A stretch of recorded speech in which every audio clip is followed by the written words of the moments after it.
حضور صلی اللہ تعالیٰ علیہ وسلم فرمانے لگے، یاد رکھو کسی بندے کو جو بہترین تحفہ دیا گیا ہے نا، اگر کسی کو کوئی بہترین عطیہ ملا ہے تو پھر اللہ تعالیٰ نے اسے صبر عطا فرمایا ہے۔ یہ بہترین تحفہ ہے، اس سے زندگی صبر جاتی ہے، اس سے انسان باوقار اور مطمئن ہو جاتا ہے، اس سے اس کے شب و روز آسانی سے بیتتے، وہ دنیا کی پک ڈنڈیوں سے آسانی سے گزر کے اللہ کی بارگاہ عالی مرتبت میں سرخرو ہو کر حاضر ہو جاتا ہے۔ لیکن اگر بے حوصلہ ہو، صبر نہ ہو، پھر نقصان روز بروز بڑھتا ہے۔ اور پھر میرے رسول پاک صلی اللہ تعالیٰ علیہ وسلم ارشاد فرماتے ہیں کہ اصل بات یہ ہے کہ اللہ تعالیٰ نہ کسی بندے کا درجہ بلند کرنے کا ارادہ فرماتا ہے، لیکن اس کے اعمال اس طرح کے نہیں ہوتے کہ اس کا درجہ بلند کیا جائے۔ اب رب کیا کرتا ہے، اللہ تعالیٰ اس کو مال کی، جان کی، اولاد کی کسی مشکل میں ڈال دیتا ہے، اس مصیبت پر وہ بندہ صبر کرتا ہے تو اللہ تعالیٰ اس کا درجہ بلند فرما دیتا ہے۔ اعمال اس قابل نہیں تھے کہ درجات بلند ہوں، وہ اعمال کی بنیاد پر نہیں کر سکتا تھا تو اللہ نے کسی مشکل میں ڈال کے نہ اپنے فضل سے درجہ بلند کر دیا۔ اب جو راہ طریقت کا مسافر تھا، جو سلوک کی منازل طے کر رہا تھا، جو اللہ رسول کے قریب جانے چاہ رہا تھا، اس کے لیے کتنی آسانی ہو گئی کہ مجاہدہ تو زیادہ نہ کر سکا، کثرت سے نفلی صوم و صلات کا بندوبست تو نہ کر سکا، تھوڑا سا صبر کیا، رب نے اپنا اور اپنے محبوب کا قرب عطا فرما دیا۔ تو یہ تو آپ صبر کرنے کے لیے جب نکلے ہیں تو آپ نے تو رب رسول کو پا لیا۔ یہ صبر تو وہ والا سفر ہے جس کی جو منزل ہے وہ اللہ رسول کا قرب ہے۔ ہم لوگ تھوڑی تھوڑی باتوں میں حوصلہ ہار جاتے ہیں، صبر چھوڑ جاتے ہیں، پریشانی بڑھ جاتی ہے، پتہ نہیں ایسے محسوس ہوتا ہے کہ جیسے یہی بندہ دنیا کا سب سے دکھی بندہ ہے۔ تو ایک تو یہ کہ ذاتی حیثیت سے صبر کرے، ایک یہ کہ پھر دشمن کا جب مقابلہ ہو، آمن نصبرو و صابرو، آپ کا جب مقابلہ سامنے کسی کے ساتھ ہو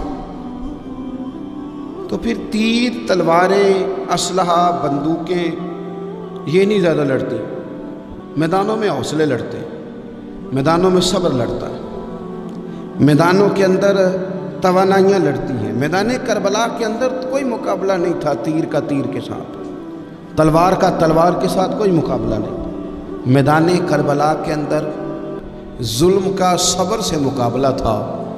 فتح کے ڈنکے یزید نے بجائے تھے، جشن ابن زیاد نے منایا تھا، لیکن قیامت تک اللہ نے جو فتح عطا فرمائی ہے تو وہ حسین ابن علی کے صبر کو عطا فرمائی، سیدنا امام علی مقام کے صبر کو ملی۔ عزیز بھائی، صبر ہی ہمیشہ فاتح ہوتا ہے، صبر ہی جیتا کرتا ہے، صبر ہی کامیابیاں دیتا ہے، نتیجے صبر کے نکلتے ہیں، صبر کے حوصلے کے نتیجے ہوتے ہیں۔ ہماری جلد بازی ہمیں شکست خوردہ کر دے گی، ہمارا حوصلہ نہ ہونا ہمیں ہرا دے گا، ہم کمزور پڑ جائیں گے اگر ہم بے حوصلہ ہو جائیں گے۔ سنو، میرے نبی پاک علیہ السلام نے تربیت کی، حضور اپنی امت کو درس دیتے ہیں۔ حضور فرماتے ہیں پہلے تو کوشش ہی نہ کرو کہ تمہاری دشمن سے لڑائی ہو، اس چکر میں ہی نہ پڑو کہ لڑائی ہو۔ مسلمان امن والے ہیں، یہ پرامن لوگ ہیں، یہ امن پسند ہیں، یہ داعی امن ہیں، یہ معاشرے میں مومن ہونا امن کی علامت ہے۔ فرمایا پہلے تو یہ پروگرام ہی نہ بناؤ کہ تمہاری لڑائی ہو، اور فرمایا پھر اگر ہو جائے نا تو پھر صبر کے ساتھ مقابلہ کرو، پھر ڈٹ کے مقابلہ کرو، اور پھر یاد رکھو کہ یہ جو جنت ہے یہ تلواروں کے سائے میں ہے، جنت تلواروں کے سائے میں تمہیں ملے گی۔ پھر ڈٹنا سیکھو۔ پہلے تو بات یہ کہ تم یہ ارادہ ہی نہ کرو لڑائی، اور اگر کبھی ہو جائے تو لوگوں کو بتاؤ کہ ہیں ہم پرامن لوگ، پر دین کے لیے کھڑا ہونا ہو تو پھر ہم سے زیادہ کسی کو کھڑا بھی نہیں ہونا آتا، پھر ہم سے زیادہ کسی کے پاس طاقت بھی نہیں۔ حضرت مولا علی شیر خدا رضی اللہ تعالیٰ عنہ کے زمانے میں کفر کے ساتھ ایک جنگ ہو رہی تھی، تو کافروں نے نا جاسوس بھیجے کہ یار پتہ تو کرو مسلمانوں کی تیاری کس طرح کی ہے۔ تو جاسوس واپس جا کے کہنے لگا سمجھ کوئی نہیں آئی ان کی، وہ تو راہب قسم کے لوگ ہیں، صوفی قسم کے لوگ ہیں، وہ تو کٹے ہوئے دنیا سے، مسلوں پہ بیٹھ جاتے ہیں، رات کو تو لگتا ہے دنیا سے تعلق ہی کوئی نہیں، لیکن سویرے اٹھ کے میدان میں تلوار لے کے نکلتے ہیں تو لگتا ہے ان سے بڑا مجاہد ہی کوئی نہیں۔ یہ عجیب لوگ ہیں کہ رات کو مصلی پہ بیٹھیں تو لگتا ہے کٹ گئے دنیا۔ یہ صوفی لوگ ہیں، درویش ہیں۔ یہی مسلمان کی شان ہے۔ ہو ہلکا یاراں تو برے شم کی طرح نرم، رزم حق و باطل ہو تو فولاد ہے مومن۔ ادھر آ ستمگر ہنر آزمائیں، تو تیر آزما، ہم جگر آزمائیں۔ ہم تجھے اپنا حوصلہ بتاتے ہیں کتنا، دیکھ ہمارے حوصلے سے ٹکرا کے دیکھ یہ کتنا طاقتور اور مضبوط ہے۔ تو عزیز بھائی، اگر زندگی میں آپ کو صبر کرنا آ گیا، میں بڑے دنوں سے یہ عنوانات بیان کر رہا ہوں، اور آج تو خصوصی طور پر رمضان شریف کے اس جمعے میں میں اپیل کرنا چاہتا ہوں آپ سے کہ کمزور باتیں کرنی چھوڑ دیں، مایوسی کے جملے اپنی زندگی سے نکال دیں۔ ہم مسلمان ہیں۔ آپ بیمار ہو گئے ہیں تو یہ بھی خدا کا فضل ہے، گناہ معاف ہوں گے۔ اگر اللہ تعالیٰ نے فقیر بنا دیا، غریبی آ گئی ہے تو یہ بھی فضل ہے، امیروں سے پہلے جنت میں جائیں گے۔ اگر اللہ تبارک و تعالیٰ نے کسی جگہ آپ کو مکان نہیں دیا اور دوسرے کو دے دیا ہے تو آپ وہ لوگ ہیں جو عظیم سنت ادا کر رہے ہیں سیدنا بلال حبشی کی۔ اگر کسی جگہ کوئی کمزوری آ گئی ہے، کوئی پیچھے رہ گئے ہیں تو یہ خدا کا فضل ہے۔ اللہ تعالیٰ نے چاہا ہمارے لیے جو فیصلہ تو ہم اس پہ راضی ہیں، لیکن اپنی زندگی میں اور شکوے اتنے بڑھا لیے، ہم نے اتنے بڑھا لیے کہ لوگوں سے شکوے کرتے کرتے رب رسول سے بھی شروع کر دیے۔ غلام بھی کبھی شکوہ کرتا ہے، آقا کا بھی شکوہ ہوتا ہے، بندہ بھی کبھی شکوہ کرتا ہے، رب کا بھی شکوہ ہوتا ہے، یہ بھی کبھی ہوتا ہے۔ آپ نہ مانے پر یہ شکوہ ہے کہ میں بڑے ڈاکٹروں کے پاس گیا ہوں، آرام نہیں آیا۔ نہ مانے پر یہ شکوہ ہے میں نے کبھی کسی کو ستایا تو نہیں پر میرے حالات نہیں ٹھیک ہوتے۔ آپ نہ مانے پر یہ شکوہ ہے کہ فلانے کے پاس دولت زیادہ ہے، اس نے پتہ نہیں وہ آگے نکل گیا اور میں پیچھے رہ گیا۔ نہ مانے پر یہ شکوہ ہے۔ کس سے کر رہے ہو؟ رب رسول سے۔ او آس بولے تے او دی مہربانی، اساں تے لاڈ ہی لڑاونے نے۔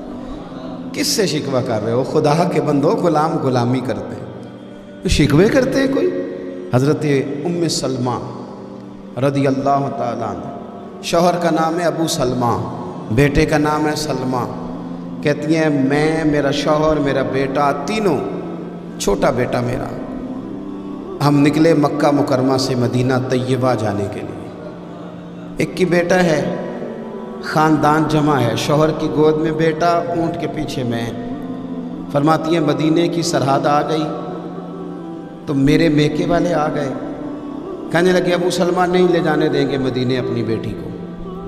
میں نے کہا میں مسلمان ہوں، میں تو اپنے شوہر کے ساتھ مدینے جاؤں گی۔ انہوں نے کہا نہیں جا سکتی، تو نے جانا ہے تو جا، ہماری بیٹی نہیں جائے گی۔ زبردستی مجھ سے انہوں نے مجھے میرے شوہر سے الگ کیا۔ کہتی ہیں پھر میرے شوہر کے قبیلے والے آ گئے، وہ کہنے لگے اگر تم اپنی بیٹی کو نہیں نہ جانے دیتے تو یہ جو ہمارا پوتا ہے یہ ہماری نسل ہے، تمہارا نہیں، اسے ہم نہیں جانے دیں گے۔ وہ بچہ اپنی طرف کھینچتے تھے، میں اپنی طرف کھینچتی تھی، مدینے کی سرحد پہ۔ یہ جھگڑا زمین کے لیے نہیں ہو رہا، مکان کے لیے نہیں ہو رہا، حضور کے مدینے جانے کے لیے ہو رہا، حضور کے مدینے جانے کے لیے ہو رہا، مدینے جانے کے لیے ہو رہا۔ لنگ کئی مہینے تے برس گئے تے تیری دید نو دیدے ہی ترس گئے۔ انہوں نے بچہ کھینچا، میں نے اپنی طرف کھینچا، میرے بچے کا بازو اتر گیا۔ فرماتی ہیں میرے شوہر مدینے چلے گئے، بیٹا میرا میرے سسرال والے لے گئے، مجھے میکے والے لے گئے۔ آج بھی کچھ سیانے بندے کہتے ہیں اس کو نکال دو اور بچے چھین لو۔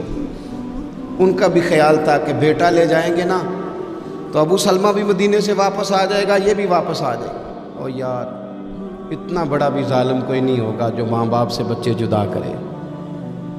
فرماتی ہیں کہ وہ لے گئے چھین کے، میں میکے چلی گئی۔ لوگ روٹی کھاتے تھے، میرے حلق سے نہیں گزرتی تھی۔